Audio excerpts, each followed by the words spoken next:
आईचा घो या पावसाच्या धरण फुटल्यासारखा बदाबदा गळतोय साला. कधी थांबणार कोणास ठाऊक. मनातल्या मनात मी धुंदावर कोसळणाऱ्या पावसाला दोष देत माझी कार ढकलत होतो. मला जायचे होते त्या तालुक्याच्या गावाच्या अलीकडे. अर्ध्या तासाच्या रस्त्यावर काही कार बंद पडली होती. सगळीकडे सुनसान होते आणि एखादीच गाडी रस्त्याने जाताना दिसत होती. आता काय करायचे याचा मी विचार केला. विचार करता करता थोडं पुढे जाता मला एक व्यक्ती दिसली. तिला विचारता तिने मला सांगितले पुढे 2 किलोमीटर अंतरावर पाऊस कधी थांबेल याचं काही चिन्ह दिसत नव्हते आणि गाडी अशी इथेच उभी ठेवली तर आपोआप रिपेअरिंग होणार नव्हती. आधी मी विचार केला की गाडी तिथे सोडून जवळपास कुठे एखादे गॅरेज किंवा मेकॅनिक भेटतो का हे चेक करूया. पण किती वेळ जाईल याचा काही अंदाज नव्हता आणि तितका वेळ गाडी अशी सुनसान जागी सोडून गेलो तर चोरीला जाण्याची भीती होती. कुठे एखादा गॅरेज मेकॅनिक भेटतो का हे चेक करता पुढे शेवटी मी ठरवले की गाडी आता स्वतःच ढकलत होईल तितके दूर जावे आणि एखादे घर किंवा दुकान वगैरे तर तिथे गाडी ठेवावी. मग मी गाडी न्यूट्रलमध्ये टाकून एक दरवाजा उघडून रिपेअरिंग धरत ढकलायला लागलो. मी नेहमीच व्यायाम करणारा होतो त्यामुळे एकट्याने अशी गाडी ढकलायला मला जास्त कष्ट वाटत नव्हते. गाडी ढकलता ढकलता मी विचारांच्या महापुरात वाहत गेलो. साधारण 15-16 वर्षापूर्वी मी माझ्या गावातून पळालो होतो.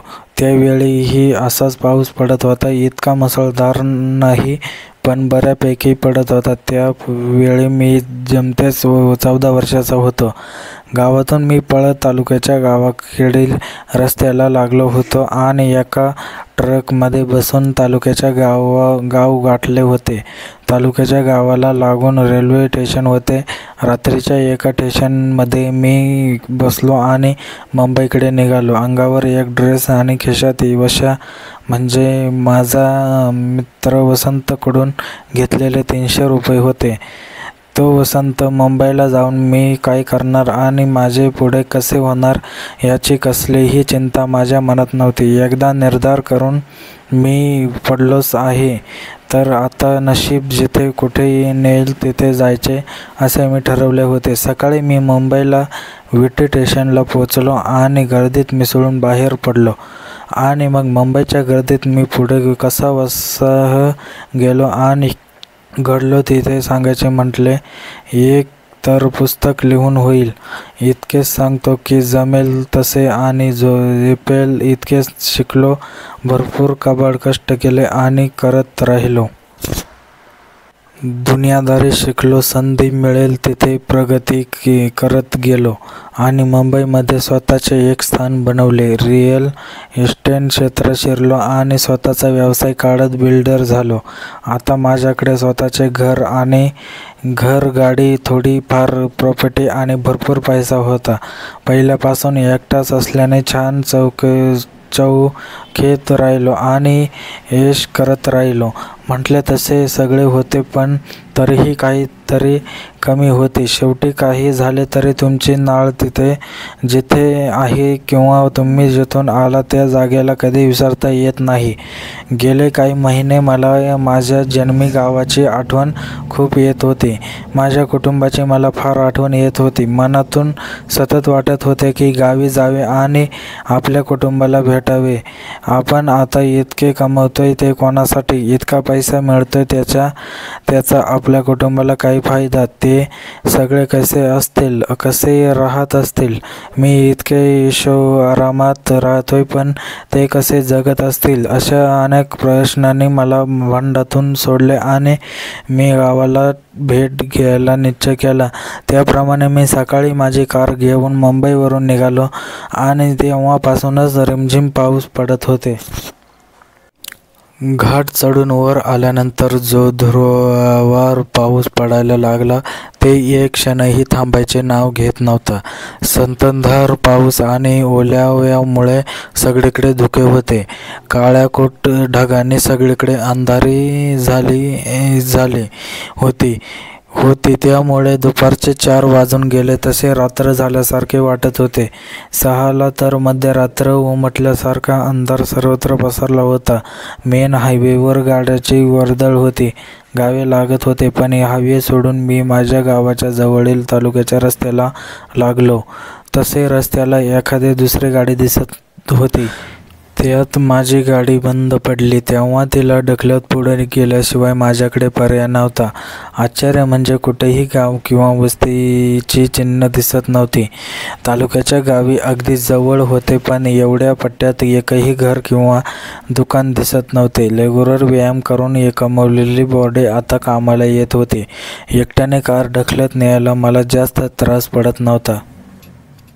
आणि तेवढ्यात मला अंधारात घरासारखी आकृती दिसली. निरखून पाहिल्यावर ते घरच असल्याची खात्री झाली आणि माझ्या त्रस्त मनाला दिलासा मिळाला. ते घर पुढे 100 पावलांवर रस्त्याच्या बाजूला 25-1 फूट आत होते.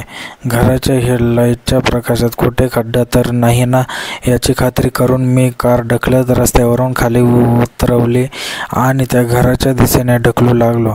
डांबराच्या रस्त्यावर कार ढकलायला मला त्रास पडला नाही, पण आता रस्त्यावरून खाली मातीत उतरल्यावर मला ढकलायला जास्त त्रास पडू लागला होता. त्या त्रासमुळे मी खोलीत डिम लाईटचा उजेड होतो. मी आत पाहिलं तेव्हा काकाच्या अंगावर चढलेला होता. काका पूर्णपणे होता. त्या डिम लाईटच्या उजेडात मला काकाचे काळे स्पष्ट दिसत होते. काकेचे सगळे अंग काकामुळे झाकले होते. मला फक्त काकेच्या गोव्या पण मसलन मांड्या दिसत होत्या. काकेचे तोंड खोली तर काकेचे छेताकडे होते.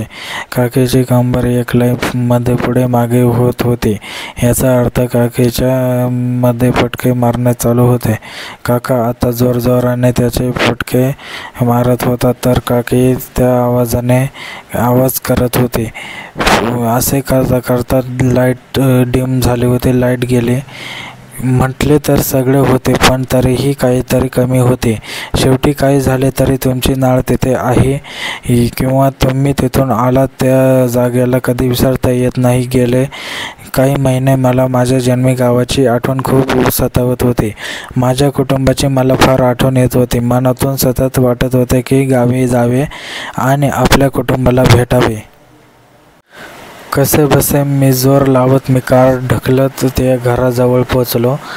कारच्या हेडलाईटमध्ये पाहिले तर ते घर म्हणजे एक टपरीसारखे दुकान होते आणि अर्थात ते बंद होते. दुकानाच्या टाळा पाहून माझे सटकले आणि तोंडातून शिवी बाहेर पडली.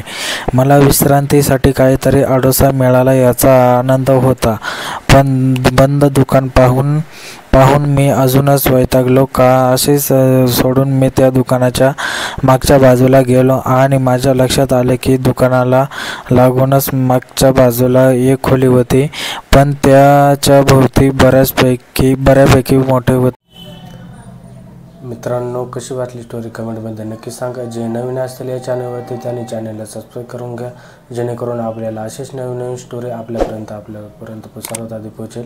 सबस्क्राईब करायला विसरू नका. व्हिडिओ कसा वाटला कमेंटमध्ये नक्की सांगा. व्हिडिओ लाईक करा, शेअर करा.